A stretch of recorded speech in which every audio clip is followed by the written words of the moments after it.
Will you join me in a spirit of prayer? Holy God, breathe your Spirit over us and into us. And now may the words of my mouth, may the thoughts and hopes and fears and dreams of all of our hearts bring us to truth and bring us closer to you and to your Spirit, which is in all and through all and among all. Amen. Who are you truly when you are simply and honestly yourself? It feels like we are sneaking in, entering like this at the front of the cathedral. Auntie Moira, our friend and host, volunteers here, so she's allowed to come in this way. We squeeze in. There are already so many people. There's only room for us to stand. Everyone is here to see this great woman. My hero. My mom's hero. I guess lots of other people's hero too. Suddenly, everyone gets quiet. I try to see, but backs and arms and elbows get in the way. I'm only 4 and not very tall. Maybe I should try to see under people instead of around them. My mom notices and she lifts me up onto her shoulders. She never does that. I'm too big for that now. But today she does. Over the tops of heads, up in the front, climbing into the place where people preach from, is a woman wearing white and blue. She is old. Mother Teresa of Calcutta is her name. My hero and my mom's hero.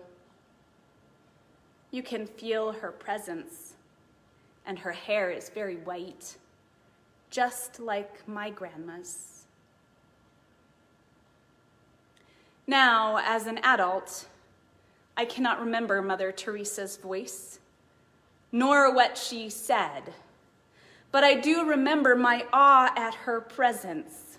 I remember it clearly enough that when I looked up when it was that she visited Durban, South Africa in 1988, I was surprised. Could I really have such a vivid memory from when I was 4 years old?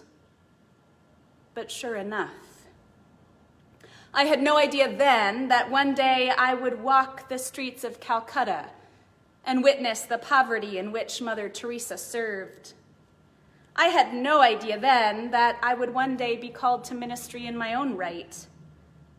And I had no idea then, as very few people did, of Mother Teresa's dark night of the soul, a 50-year period in which she felt neither God's presence nor God's comfort. This time of doubt and spiritual loneliness spanned almost the entirety of Mother Teresa's years, loving and serving God's most forsaken children on the streets of Calcutta, India. Most of us know Mother Teresa for her messages of connection and hope. If we have no peace, she said, it is because we have forgotten that we belong to each other. Seems like wise words for us today. She also said, be faithful in small things, because it is in them that your strength lies. We know her less well for her doubt, despair, and the painful longing for a seemingly absent God. In private letters published only after her death, Mother Teresa wrote, so many unanswered questions live within me. I am afraid to uncover them. Where is my faith? Even deep down, right in, there is nothing but emptiness and darkness. Who was this woman, truly, when she was simply and honestly herself? This woman, now Saint Teresa of Calcutta, appeared so full of hope, faith, courage, and love as she cared for those who were suffering around her. This woman was also always and simply human, wrestling with her faith, doubting not only God's presence, but God's very existence. Flawed, opinionated, lonely, afraid, and yes, also generous, selfless, faithful, and loving. Who are you? Truly, when you are simply and honestly yourself. The Message interpretation of this morning's gospel reading reads a little differently than the interpretation we heard this morning, and my references come from the Message interpretation. Oh, so you're a prophet, the Samaritan woman at the well tells Jesus. This after Jesus has spoken to her, after he has asked her to get him a drink of water. Why do you, a Jewish man, ask for something to drink from me, a Samaritan woman? Jews and Samaritans did not associate with each other. Jesus then, without assumption or judgment, tells the woman that he knows she has had 5 husbands, and the man that she lives with is currently not her husband. Oh, so you're a prophet. We can feel understanding dawn as this Samaritan woman recognizes that there is something special about this Jewish man, Jesus. Not simply because he knows her past, but because of how he engages with her in the present, with respect and dignity, not as a stranger or foreigner or enemy, but as someone who sees her innate value and worth simply for who she honestly is. And when the woman asks Jesus about the thing that most clearly separates Samaritans and Jews, their worship places and practices, Jesus' answer is astounding. The time is coming.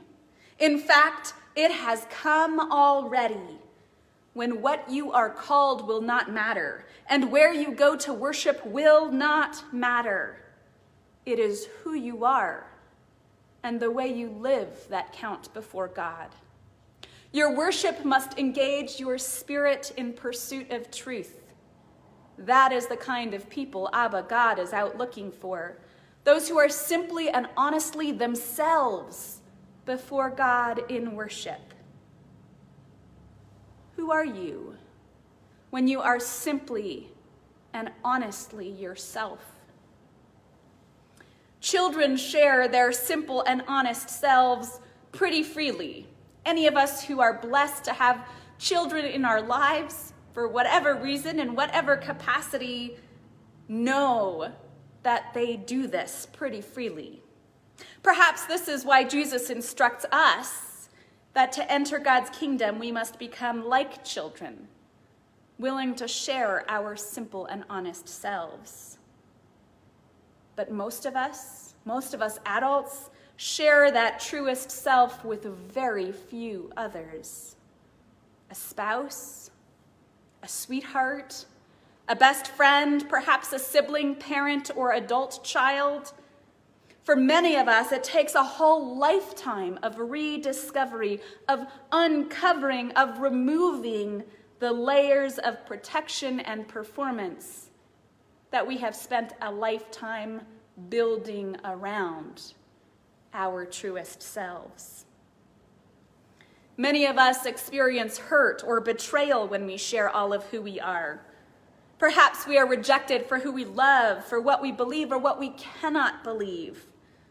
Perhaps for our gender identity, our race, our religion. Perhaps we are afraid that our doubts will overshadow our faith, our failings will overshadow our attempts to do good. Our insecurity will overshadow the strength that we know is inside of us. Our racism will overshadow our intent for good and for justice. Our fear will overshadow our love and our courage. And many of us live with real trauma. Relational, emotional, and physical experiences we did not know how to integrate into our full selves. And so we are fractured, unable to see, much less believe in our wholeness. We feel our brokenness without understanding that healing and wholeness are available to us. They are possible. It is never too late. We feel our brokenness without understanding that our value does not diminish for our hurts or our failings. We are always God's beloved children, just as the woman at the well discovers in her encounter with Jesus. Who are you when you are simply and honestly yourself? Most of us can't find that answer except in deep searching with hard work. It takes great courage not only to share those parts of ourselves with others, but simply to see them ourselves, to hold that fullness. Writer David White suggests that this kind of honesty is so hard because it is reached through the doorway of grief and loss for us who are adults. He writes, to become honest is in effect to become fully and robustly incarnated into powerlessness. Honesty allows us to live with not knowing, he writes. Again, perhaps this is why little children have such a leg up when it comes to entering God's kingdom. They know their powerlessness and they are not fighting it. They know that there is so much that they do not know or understand, and they live with curiosity and delight, no less, with that not knowing, with that lack of control. Perhaps this is part of the power of the story of Christ, that somehow the unbounded truth, simple and honest, is captured in the incarnation of God into powerlessness. A baby born in a stable far from home, placed in a manger, surrounded by animals, soon to become a refugee. Could God come into this earth any more vulnerable?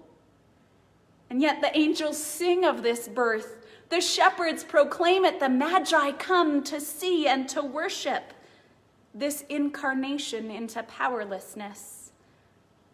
And we tell of it still, especially as we approach Advent and Christmas, in awe-inspired whispers and in loud shouts of Gloria in excelsis Deo.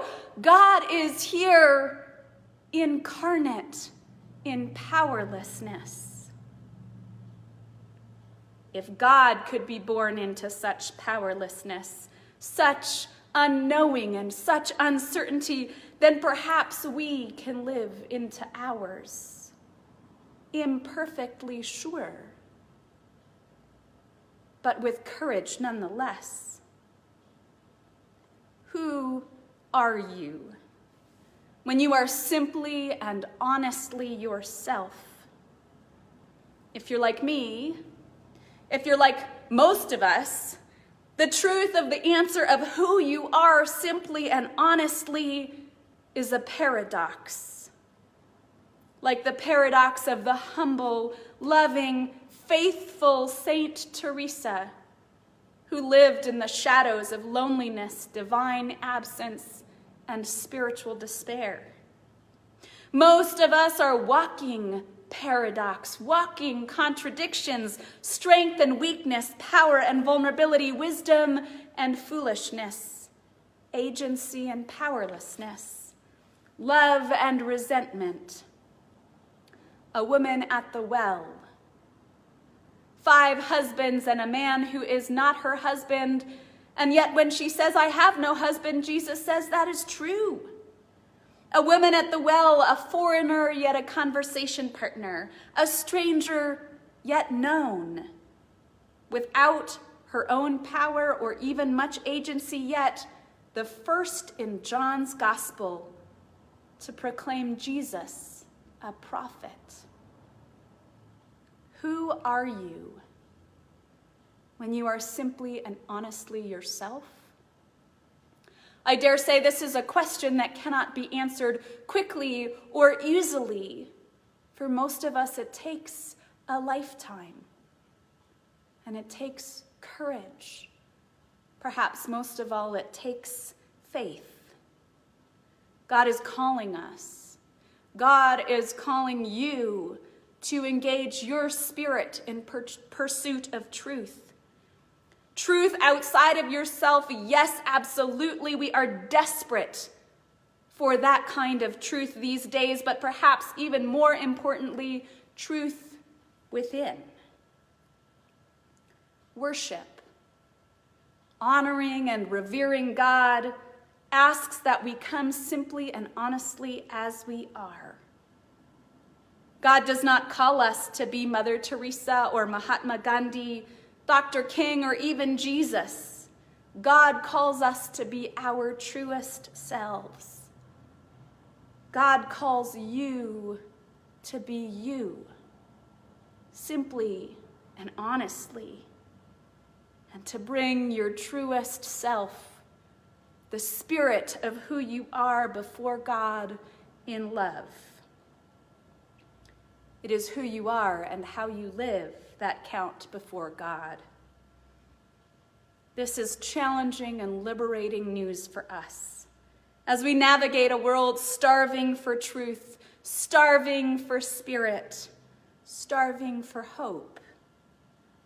May we have the courage to seek and to offer our truest selves to the God who welcomes us with open arms and unfailing love. May it be so. Amen.